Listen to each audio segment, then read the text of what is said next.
ધોરણ 10 મેથ પ્રકરણ 12 નિષ્ફળ અને કન્ફર્મમાં તો જે 12.1 નો 7મો દાખલો સરસ મજાનો દાખલો છે. એક તંબુનો આકાર નળાકારની ઉપર શંકુ મૂકવામાં આવેલો હોય એવો છે.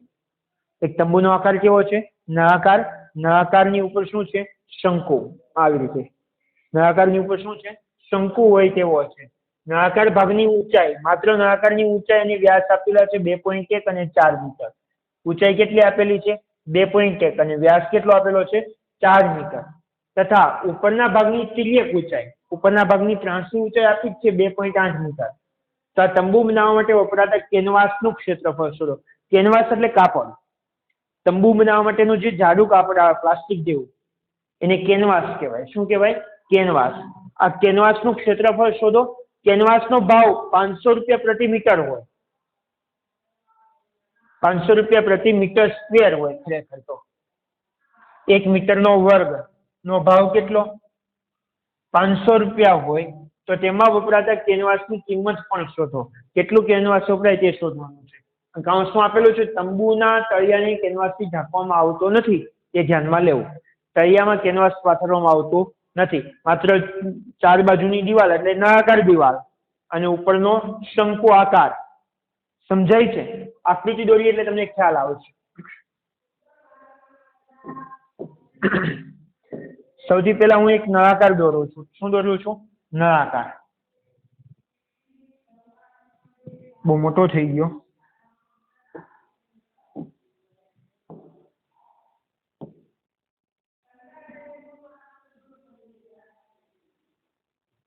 મોટો થતો જાય છે. તો સારું, કઈ વાંધો નહીં. ચાલો, એક નળાકાર છે. નળાકારની ઉપર શું છે? શંકુ.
આવો એક તંબુ છે. ખરેખર તો બહુ લાંબો છે. આપણે પેનથી દોરી કાઢી જ નાખીએ બધું.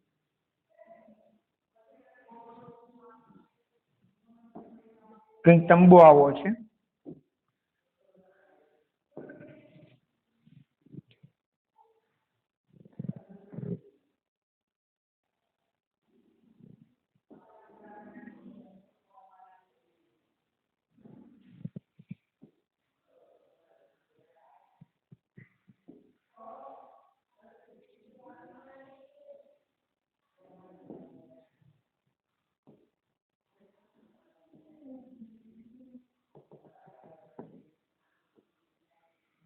સમજાય છે? નીચેનો ભાગ કેવો છે? નળાકાર. અને ઉપરનો ભાગ કેવો છે?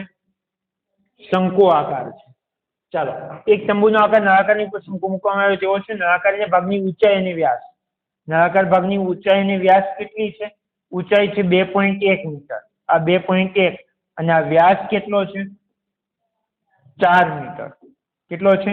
4. ઉપરના ભાગની તિર્યક ઊંચાઈ, આ ત્રાંસી ઊંચાઈ કેટલી આપેલી છે? 2.8 હોય. તો આ તંબુ માટે વપરાતા કેનવાસનું ક્ષેત્રફળ શોધો. પેલા ક્ષેત્રફળ શોધી પછી આગળનું કામ કરીએ. જુઓ, તિર્યક ઊંચાઈ આપી છે. આપણને શું આપેલી છે? તિર્યક ઊંચાઈ. તો એની સીધી ઊંચાઈ અને ત્રિજ્યા તો આ જે નીચેનો નળાકાર છે એના જેટલી જ થશે. સમજાય છે? અને આપણે શોધવાનું છે પૃષ્ઠફળ. કેનવાસ એટલે પૃષ્ઠફળ શોધવાનું. આ પૃષ્ઠફળનું સૂત્ર છે શંકુ માટે πr_l. વક્ર સપાટીનું ક્ષેત્રફળનું સૂત્ર શું છે? πr_l. તો એમાં સીધી ઊંચાઈની જરૂર આપણે છે જ નથી, એટલે શોધવાની કઈ જરૂર નથી. તો સીધું લખીએ. શું લખીશું? સૌથી પહેલા લખીએ નળાકાર માટે. કોના માટે લખીએ? નળાકાર માટે.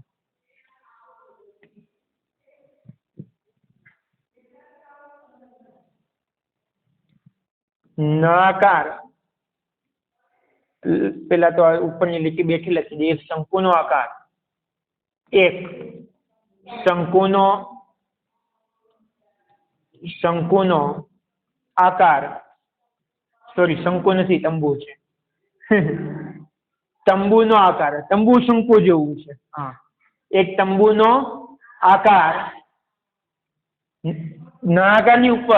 નળાકારની ઉપર શંકુ મૂકવામાં આવ્યો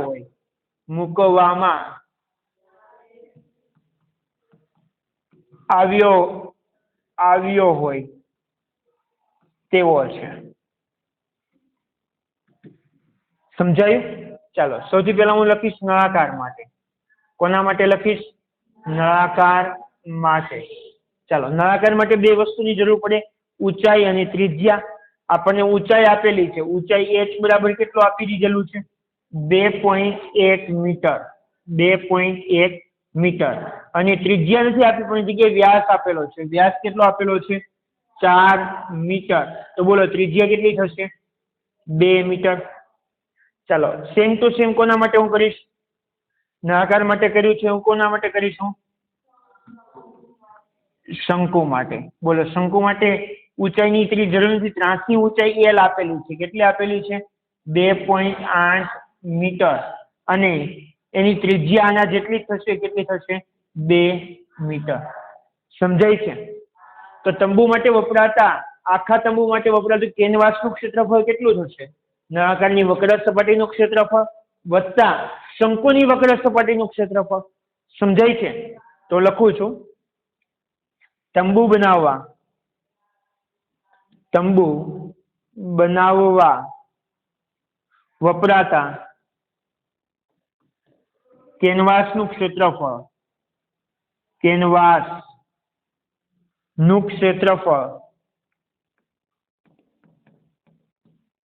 બરાબર શું થશે? નળાકારનું વક્ર સપાટી એટલે CSA વત્તા શંકુની વક્ર સપાટીનું ક્ષેત્રફળ. તો શંકુનું CSA. CSA નું પૂરું નામ શું થાય? કર્વ સરફેસ એરિયા, એટલે ગુજરાતીમાં વક્ર સપાટીનું ક્ષેત્રફળ. ચાલો, નળાકારની વક્ર સપાટીના ક્ષેત્રફળનું સૂત્ર શું? 2πRH વત્તા શંકુનું વક્ર સપાટીનું ક્ષેત્રફળનું સૂત્ર શું? πRL. ચાલો, શું સામાન્ય નીકળે છે? પાઈ અને આર નીકળે છે ને? શું બચ્યું? 2H plus L. કિંમતો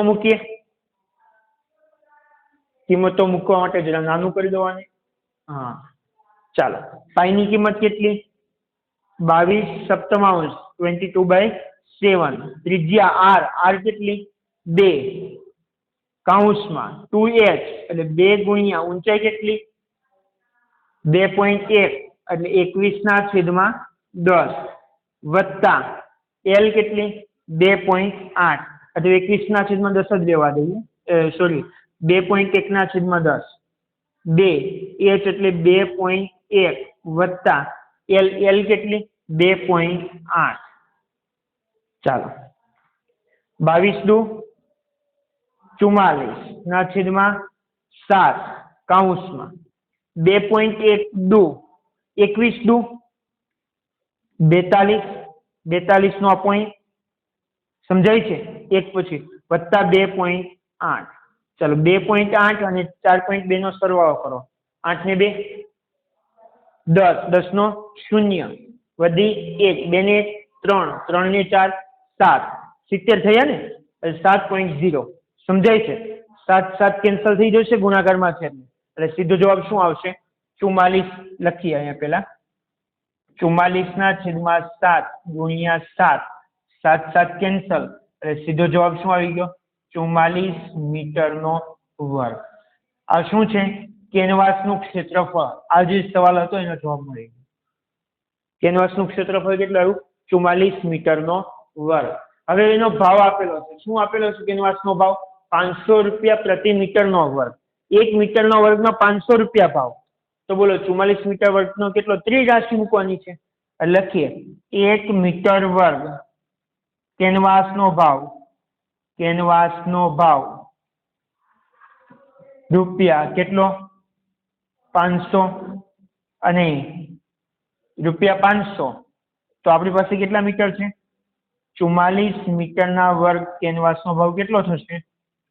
કેનવાસનો ભાવ ત્રિરાશિ 44 ગુણ્યા 500 ભાગ્યા 1. 500 1 વડે ભાગાકાર કરવાની જરૂર નથી, એટલે સીધો જવાબ આવશે 44 ગુણ્યા 500. જુઓ 44 ચોક કરો, 44 પંચા કરી દો. 2 શૂન્ય પાછળથી લગાડી દઈશું. 44 પંચા કેટલા થશે? 44 દો 88. 88 ના ડબલ 8 ના ડબલ 16 એટલે 160 અને બીજા 16 176 અને હજુ 44 પ્લસ કરવાના. 176 ને 4 180 અને બીજા 40 પ્લસ કરો 220 અને પાછળના 2 શૂન્ય એમને. તો કેટલો ખર્ચ થશે? 22,000 રૂપિયાનો ખર્ચ થશે.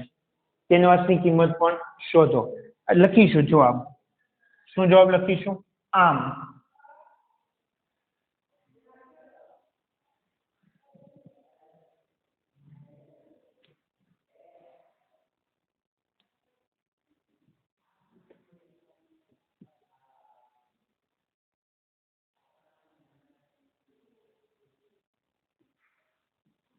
છેલ્લો જવાબ જ લખીએ છીએ. શું લખવાનું છે? આમ કેનવાસનું કુલ ક્ષેત્રફળ, કેનવાસનું ક્ષેત્રફળ તંબુ બનાવવા માટે એવું લખ્યું.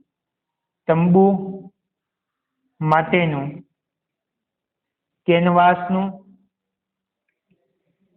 ક્ષેત્રફળ કેટલું આવ્યું? ક્ષેત્રફળ 44 મીટરનો વર્ગ છે તથા કેનવાસની કિંમત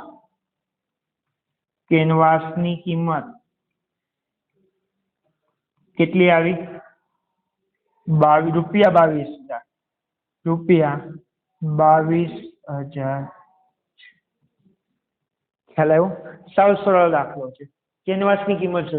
આવા જ દાખલાઓ તમને વારંવાર પૂછાશે. માને કે ઓરડો છે, ઓરડામાં રંગકામ કરવાનું છે, તો રંગકામનો ખર્ચ કેટલો થાય? તો આવી રીતે ક્ષેત્રફળ શોધીશું અને ક્ષેત્રફળ પરથી આવી ત્રિરાશિ મૂકીને આપણે જવાબ લાવી શકીએ. સમજાય છે? ગણી લો.